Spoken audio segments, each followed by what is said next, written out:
ये सब एक छोटी सी कथा से मैं आपको कहने जा रहा हूं। ये वास्तव में कथा नहीं है, ये मेरे मन की व्यथा है, मेरे मन का दर्द है, मेरे मन का दुख है। इसलिए इस कथा को कथा ना समझते हुए मेरी व्यथा समझे। मैं क्या चाहता हूं, क्या चाहिए होना चाहिए, क्या बदलाव आना चाहिए, क्या है क्या नहीं है, तो सब एक कथा के माध्यम से सब कुछ समझ में आ जाए। हिम्मतनगर में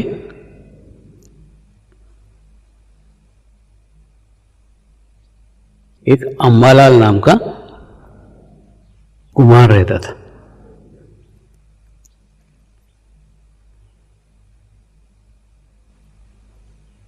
जमीन से अच्छी किस्म की मिट्टी खोद करके उसके घड़े बनाने का कार्य करता था। घड़े बनाता था, कुंडे बनाता था।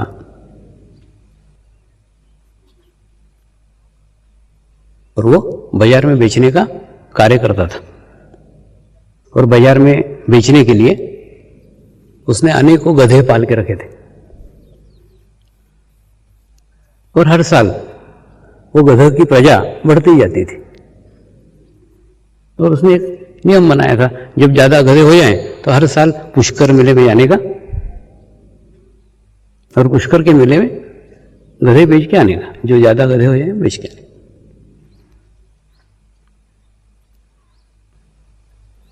ऐसे एक बार ये अंबालाल कुम्हार हमारा गधे बेचने के लिए पुष्कर के मेले में गया। इस साल उसने 5 गधे लेकर चला था। उन 5 गधों को लेकर धीरे धीरे धीरे धीरे यात्रा करते करते करते करते पुष्कर के पशु मेले में इमली के झाड़ के नीचे 5 गधों को लाइन से बांध दिया।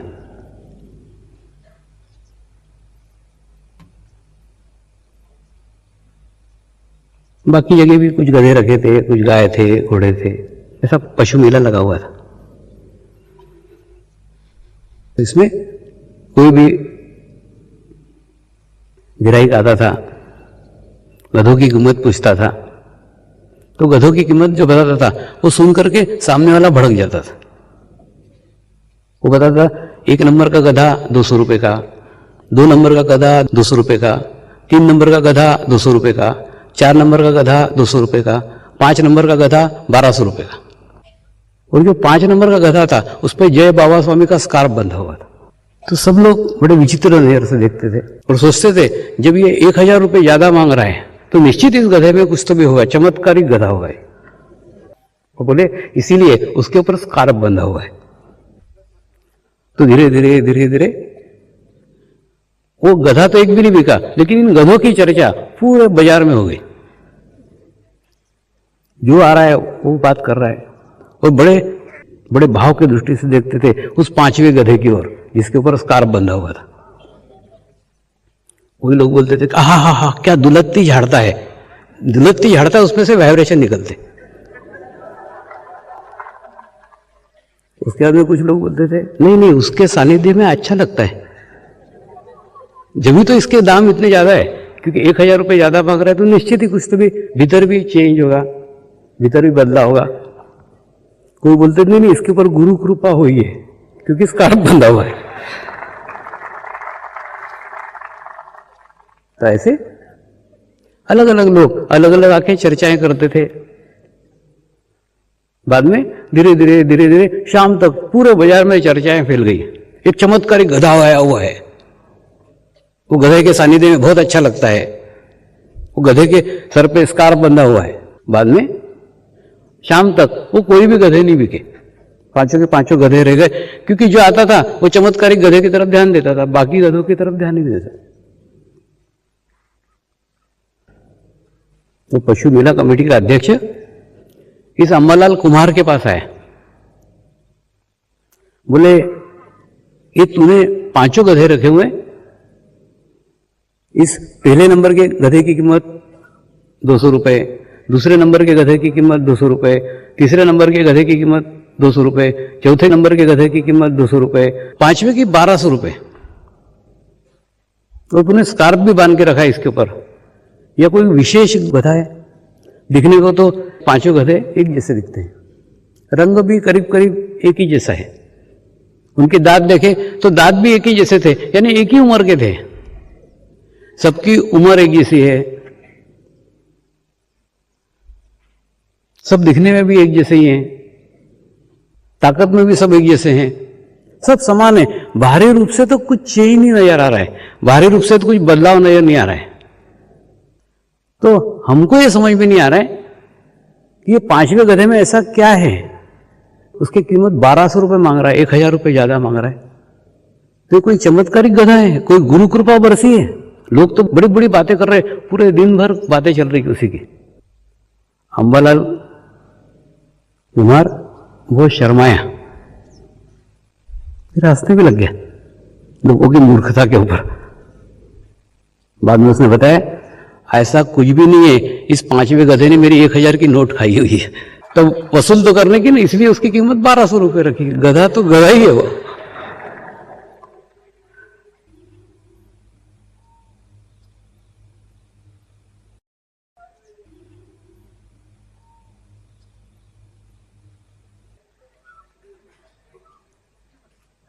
तब जाके राज खुला कि पांचवा पीले स्कार्फ वाला भी गधा ही था, उसमें कुछ चीज नहीं था, उसमें कुछ बदलाव नहीं था, वो नहीं गधों जैसा था। सिर्फ 1000 की नोट उसने खाई थी, इसलिए उसकी कीमत 1200 रुपए हो गई थी। तुम्हारी स्थिति भी वो पांचवें गधे जैसी है। गुरु सानिध्य मिलके, गुरु कृपा मिलके कोई बाहरी बदलाव आ गया होगा,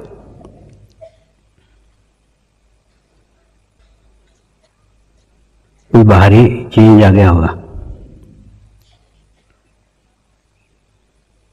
केवल पीला स्कार्फ बांधने से कोई साधक नहीं बन जाता। साधक बनने के लिए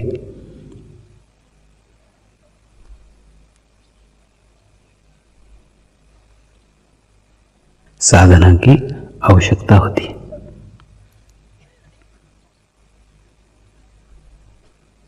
साधक जिसने अपने आप को साधा हुआ है,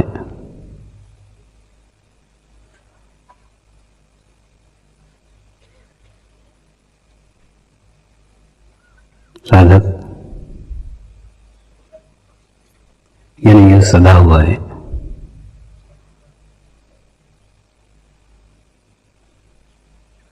न भविष्य काल से बंधा हुआ है, न भूतकाल से बंधा हुआ है। इस भूतकाल से और भविष्य काल से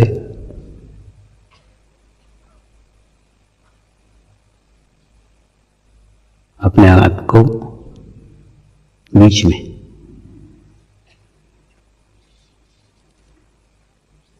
वर्तमान में रखकर, वर्तमान में रहकर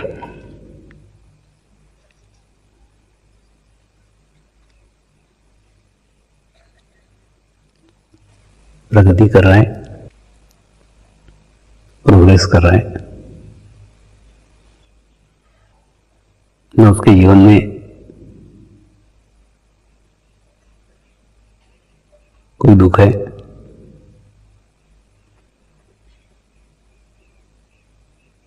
न उसके जीवन में कोई सुख है।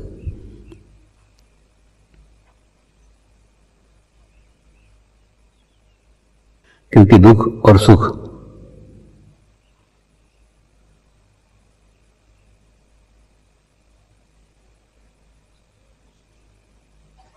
इन दोनों से परे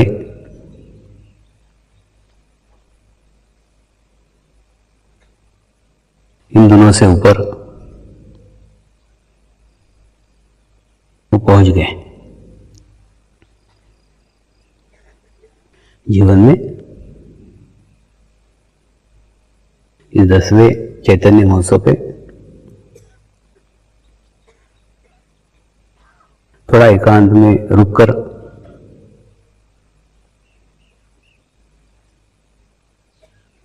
बैठकर थोड़ा मंथन करो, आत्मचिंतन करो।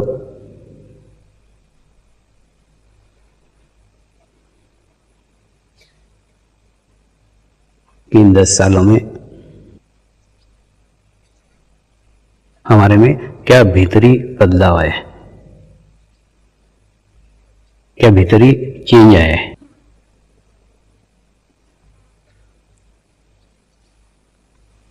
अहंकार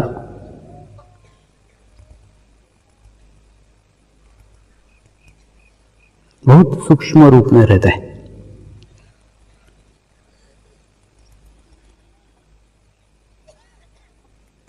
और वो कब चोला बदल देता है?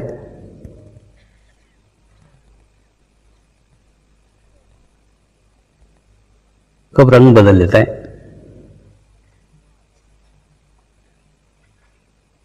कब रूप बदल देता है? वो अपने को पता नहीं लगता। कहीं ऐसा तो नहीं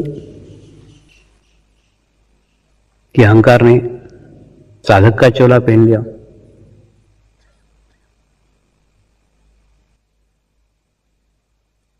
पहले हमें अहंकार अमेरिका था, अब अमेरिका अहंकार नहीं रह गया हो, लेकिन साधक का अहंकार आ गया हो, यानी अहंकार ने रूप बदल लिया। पहले हमें हो सकता है विद्या का अहंकार हो, बुद्धि का अहंकार हो,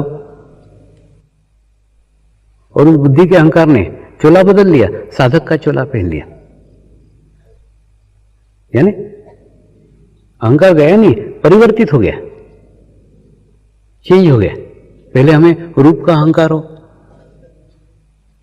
अब रूप का अहंकार नहीं रहा, लेकिन साधक का अहंकार आ गया तो अहंकार गया कहां? अमीरी के अहंकार से साधक के अहंकार में तब्दील हुआ, ज्ञान के अहंकार से साधक के अहंकार में तब्दील हुआ, रूप के अहंकार से साधक के अहंकार में तब्दील हुआ, गरीबी के अहंकार से साधक के अहंकार में तब्दील हुआ। ऐसा मत सोचो कि अमीरी को ही अहंकार रहता है, गरीब लोगों को भी अहंकार, मैं गरीब हूं, इसका अहंकार।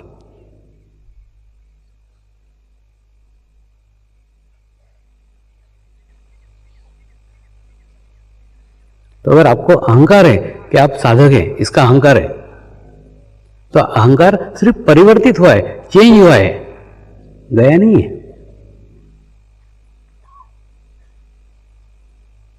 इसलिए गया नहीं है क्योंकि आपने आपका अस्तित्व सामूहिकता में आके भी, कलेक्टिविटी में आके भी अलग रखा हुआ है।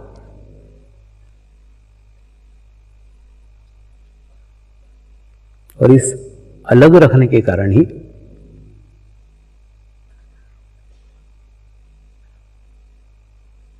बाहरी परिवर्तन आया हुआ दिखता है, लेकिन आया नहीं है।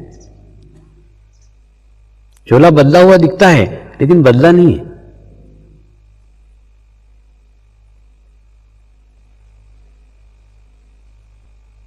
क्योंकि अगर बदला तो हमारे में एक आमूल परिवर्तन आना चाहिए।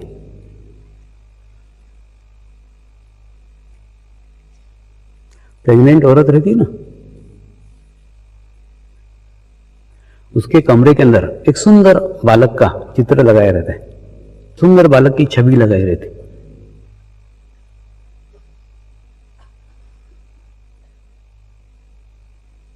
तो अपने 7 महीने 8 महीने गर्भ के दौरान उस बालक की तरफ चित्त रखते रहती है, ताकि उसको भी ऐसे स्वस्थ सुंदर आकर्षक बालक जन्म दे।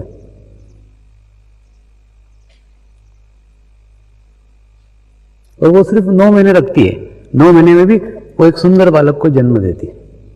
तो तुमने तो 10 साल से रखी हुई है, क्या चेंज हुआ? क्या बदलाव होगा? उस गुरु का एक भी गुण अगर अपने में आया नहीं तो क्या फायदा उस 10 साल का?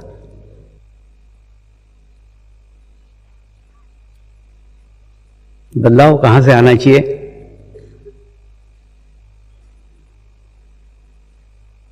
क्या चेंज चाहिए? क्या बदलाव चाहिए?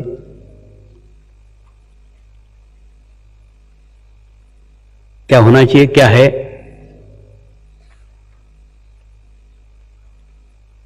सबसे पहले समय का ध्यान रखो। सबसे पहले टाइम का ध्यान रखो। कल आप कल्पना करो कि मोक्ष की रेल यहां से 3 बजे छूटने वाली थी तो कितने लोग मिस करते थे? 90% लोग यहां थे ही नहीं, जबकि आपका रिपोर्टिंग टाइम 2:30 बजे का था।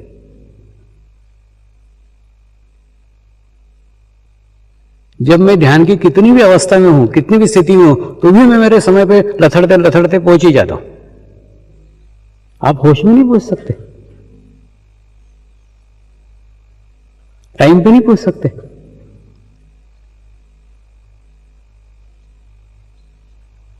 सबसे पहले अपने आप को डिसिप्लिन में लाओ।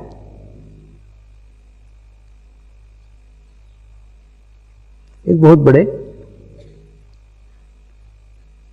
डायरेक्टर ने एक कॉलेज में नाटक बिठाने का आयोजन किया। कौन कौन लोग नाटक में खड़े हो रहे हैं? 500 लोग तैयार हो गए, हम आएंगे, हम काम करेंगे। उसने कोई इंटरव्यू नहीं लिए, कोई साक्षात्कार नहीं लिया, किसी को रिजेक्ट नहीं किया, किसी को भगाया नहीं। सबको बोला ठीक है फुटबॉल के मैदान पे आ जाओ, 500 के 500 लोग सब नाटक में आ जाओ। तो प्रिंसिपल ने प्रश्न पूछा कि पात्र तो केवल 5 हैं, आप जो ड्रामा खेलने जा रहे हो उसके पात्र तो केवल 5 हैं, आपने 500 लोगों को क्यों ले लिया? उस डायरेक्टर ने उत्तर दिया आखिरी में ये 5 ही रहने वाले। वो 500 को मैदान पे लेके जाता था, रोज पीटी कराता था, रोज योगासन कराता था। ऐसे 8 दिन निकल गए। रोज थोड़े थोड़े लोग उसको गालियां देके बायु हो जाते जाते। योगासन का नाटक से क्या संबंध है? इस पीटी का नाटक से क्या संबंध है? कुछ नहीं, 1-1 घंटा खड़ा रखता था, खड़े रहो स्टैच्यू तरीके। अब ये खड़े रहने से नाटक का क्या संबंध है? ऐसे उसको गाली देते देते देते लोग बहुत कम हो गए।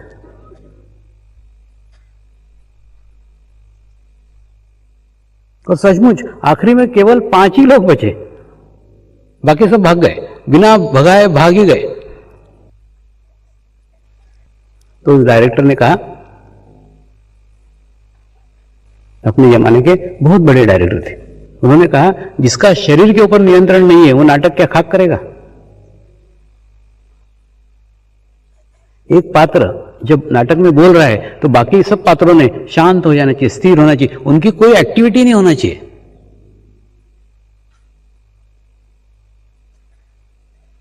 अगर वो कहीं खुजाल रहे हैं, कहीं हिल रहे हैं, तो उस पात्र के बोलने का इफेक्ट कम हो जाता है।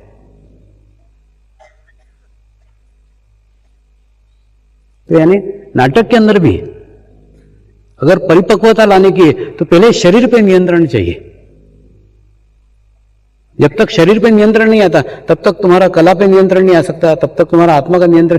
कला भी आत्मा से जुड़ी हुई है, अलग नहीं है। सबसे पहले शरीर पे नियंत्रण चाहिए,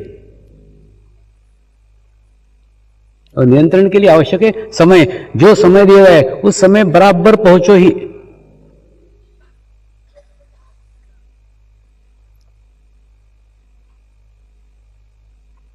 अब आप बताओ, आप बोलते हो ना मेरे से आप जुड़े हुए हो, जब मैं टाइम पे पहुंचता आप क्यों नहीं पहुंचते?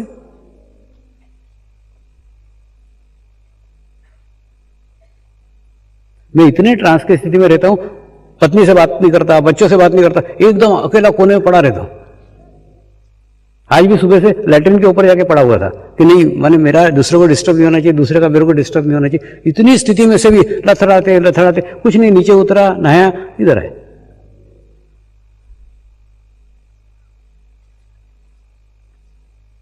क्यों? टाइम दिया हुआ था, इस टाइम पे पहुंचने के लिए। एक दृढ़ इच्छा शक्ति, उस जगह पहुंचना ही है, उस समय पहुंचने के लिए। कितनी भी ध्यान की अवस्था में एक संकल्प करके जाते हैं कि इस समय तक यहां पहुंचने का है, वो संकल्प है।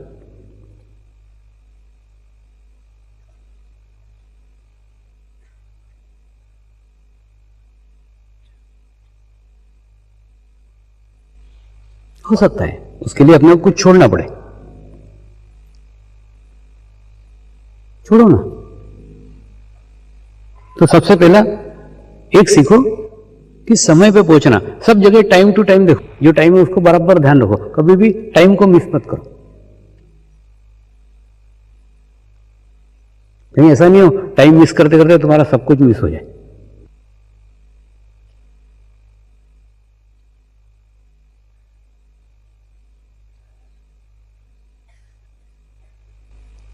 दूसरा,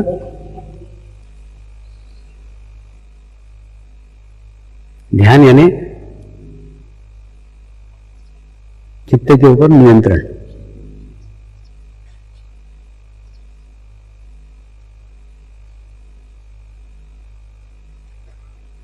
चित्त का नियंत्रण बाद में है।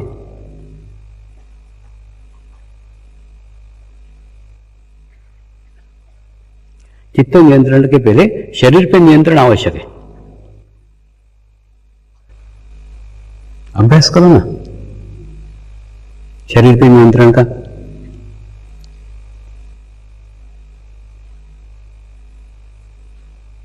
समय पे सो, समय पे जागो, समय पे ध्यान करो, समय पे भोजन करो, और भोजन सुपाच्य भोजन करो। तुम लोग मेरे लिए उतना नहीं सोचते जितना मैं तुम्हारे लिए सोचता हूं। तुम आने के पूर्व मैं गया था, वो रसोई वो मिल के आया, मैंने उसको बताया पैसा बचाना अपना उद्देश्य नहीं, उद्देश्य सुपाच्य खाना दो, इजी डाइट, जो आसानी से पचा सके, आसानी से पच सके, और दूसरे दिन सवेरे भी वो उतने हल्के, उतने प्रसन्न होकर ध्यान कर सके।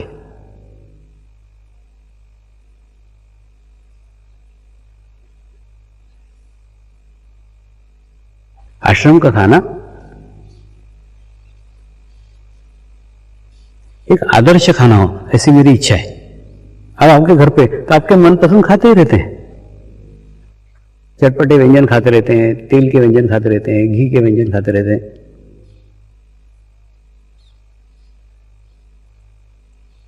तुम्हारी इच्छा, लेकिन क्या खाना चाहिए, ध्यान के लिए क्या खाना उपयुक्त है, उचित है, ये बताना गुरु के रूप में मेरा कर्तव्य है।